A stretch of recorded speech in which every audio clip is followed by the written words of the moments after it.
Há 25 anos atrás chegava aos cinemas o filme Final Destination, mais conhecido popularmente por Premonição. Um menino que entra no avião em viagem com colegas de escola tem uma premonição de que o avião vai explodir nos ares. E isso causa pânico, desespero, porém salva a vida de algumas pessoas. Mas a gente vai falar do Premonição 6 e como a gente chegou até aqui. Quem aí gosta de filmes como Premonição? Olha, eu vou falar pra vocês que até pouco tempo atrás eu assisti os 5 filmes assim no final de semana, maratonei. Tem os meus preferidos, tem as mortes mais legais, mas o importante é que tem muitas mortes criativas. A gente vai destrinchar um pouquinho disso aqui, né? Tudo começou com um menino que teve uma visão dentro do avião e aí salvou a vida de alguns amigos. Porém, ele descobre que ao salvar essas vidas, dizendo o que ia acontecer, depois de viver o luto, né, da perda de alguns dos seus amigos de escola, eles, enfim, descobrem que agora eles estão numa lista invisível da morte. Porém, não tão invisível assim, porque existe uma regra e existe um número certo, existe uma posição depois de quem você vai morrer. Gente, e aí o filme Premonição, mesmo que no início foi um filme com pouco investimento, ele foi um filme que estourou nos cinemas. As formas criativas em que você nunca sabe como o personagem vai de arrasta é simplesmente sensacional, né? Ali você espera tudo, parece óbvio, mas a morte trabalha de um jeito em que consegue o tempo todo te enganar. Outro ponto interessante é que o inimigo nessa história é invisível, você não consegue bater nele, você não consegue matá-lo, você não consegue aniquilar. Então você tem um inimigo invisível que tá vindo te buscar. E da maneira mais improvável possível, né? Então, das mortes mais icônicas que a gente tem envolvendo os 5 filmes, a gente tem, além das mortes do avião, tem a morte no parque, mas tem um menino que cai um vidro de não sei quantas toneladas e quebra o menino todo no meio, uma pessoa que é decapitada num elevador e um menino que é cortado por arame farpado em vários pedaços logo depois de perguntar se ia doer. Gente, vocês têm noção? Deixa aqui nos comentários quais das mortes dessas franquias você achou mais legal, mais interessante, divertida. Quem aí não criou um medo danado de andar atrás de um caminhão com tora de madeira? Meu Deus do céu, eu acho que todo mundo criou esse pavor, né? Parque de diversão, então, galera, virou um medo geral. Mesmo que a gente vá nos brinquedos e se aventure, sempre tem aquele pensamento, e se? E se?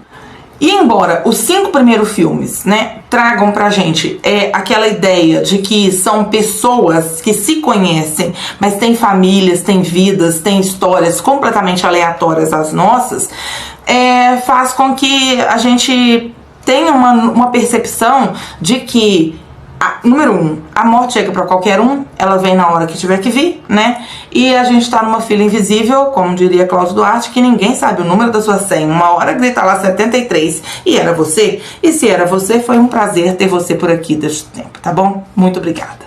Mas o 6º filme, ele vem com uma nova perspectiva. E agora, galera, é uma mocinha, né, primeiro. Então a gente tem uma protagonista que é uma menina que está já nos seus anos de faculdade, estudando e tudo mais, e começa a ter sonhos recorrentes com uma moça que teve uma visão em uma torre gigantesca, onde, né, ali a gente já imaginava o que ia acontecer, mas tem essas cenas ali que são impactantes. De qualquer forma, elas são sim impactantes. Mas de repente tem essa torre gigantesca de um restaurante em que de repente você vê a história foca em alguns personagens, o que poderia ser feito para evitar, né? Então você vê ali o que causou tudo, você acompanha certinho o que causou aquele problema pela visão da moça que está tendo a premonição. Ela ia ser pedida em casamento naquele dia, ela estava grávida, né? Então assim, muita coisa estava acontecendo, mas ao mesmo tempo, o cara tinha feito uma reserva, mas chegou lá o amigo dele não tinha feito nada. Eles entram meio que de penetra naquela torre gigantesca gigantesca, com não sei quantos mil andares lá, e é muito alto mesmo, e de repente, gente, o negócio, ele é todo de vidro, né? Ele é todo de vidro, você tem a panorâmica da cidade inteira, mas é um restaurante no topo de uma torre que praticamente fica em cima de um elevador, gente, é sério, é um negócio pequeno assim, com um restaurante gigantesco em cima. Então, primeiro que ali eu já fiquei com medo na hora de subir. O que acontece é que isso aconteceu lá nos anos 60 e essa menina tá revivendo uma coisa que a avó dela viveu.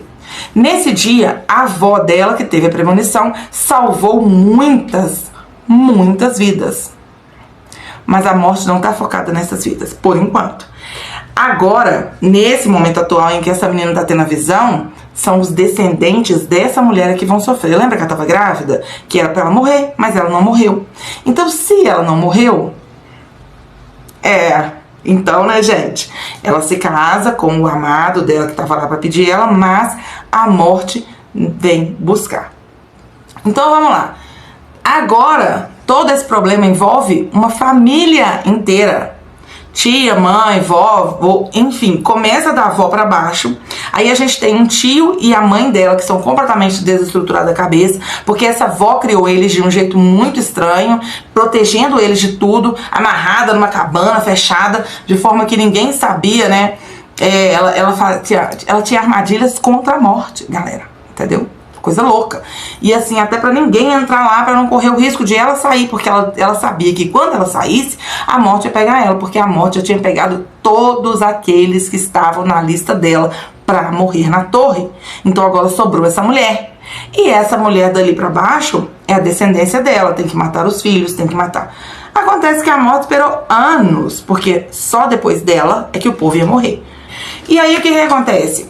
Ela tá se escondendo o tempo todo disso, ela tá o tempo todo falando, se eu morrer, minha família vai morrer, então eu não posso morrer, eu tenho que ficar aqui, pá.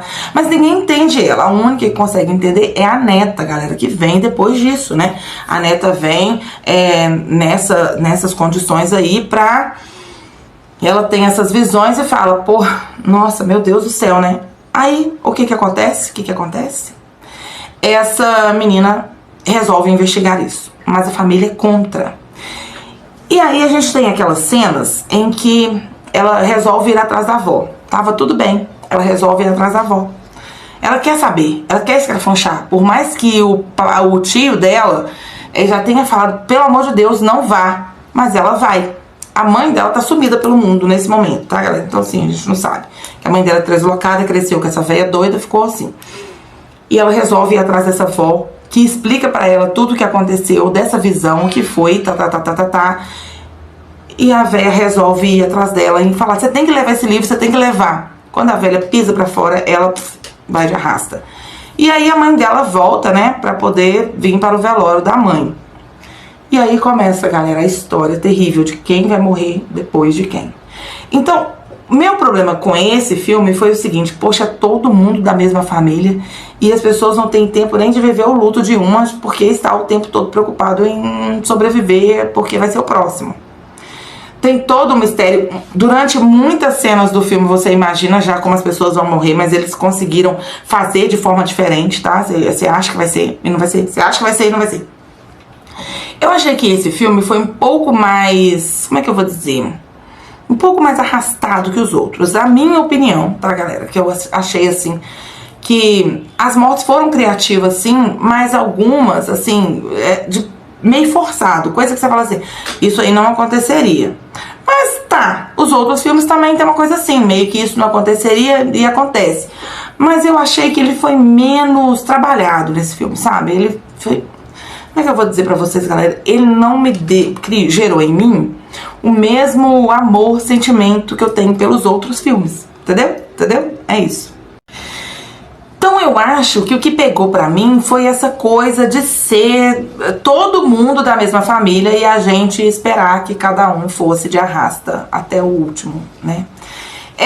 O filme, ele é diferente, né? Foi uma experiência diferente de assistir, mas não foi um dos meus favoritos. Eu acho que no final das contas, eu não vou dizer que ele não vale minha pipoca do balde, mas eu acredito que por ele ser o sexto, né? Ele poderia ter sido muito, muito melhor. Eu acredito nisso, tá, galera? E isso foi algo assim. Bom, nisso tudo, teve uma coisa muito, muito interessante nesse filme, que foi a forma como eles homenagearam o Tony Todd. Sim, galera, o agente funerário que a gente achava que era a morte em todos esses filmes, a gente julgava que ele era a morte. Vocês achavam isso? Porque eu também tinha essa impressão.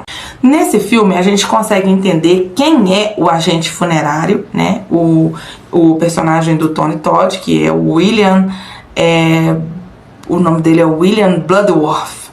E esse Bloodworth é um personagem que a gente descobre agora que ele estava na primeira premonição lá em 1960.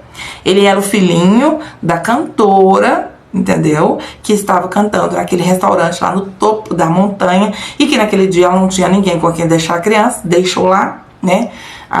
O menino, ele tinha 5 anos, então agora, quando os anos se passam, ele se torna um agente funerário. O interessante é o que o Todd, né?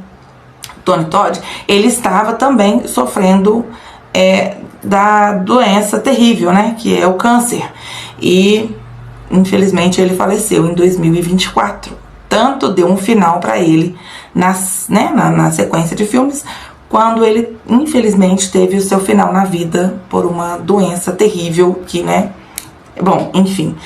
E aí a homenagem que fizeram para ele foi muito bacana, porque ele estava realmente, você vê que ele já está bem debilitado, ele está bem magro, em tratamento, na vida real, e eles falam disso na série também. Em breve ela vem me buscar, né? Não vou ter mais como fugir dela, porque estou em estágio terminal.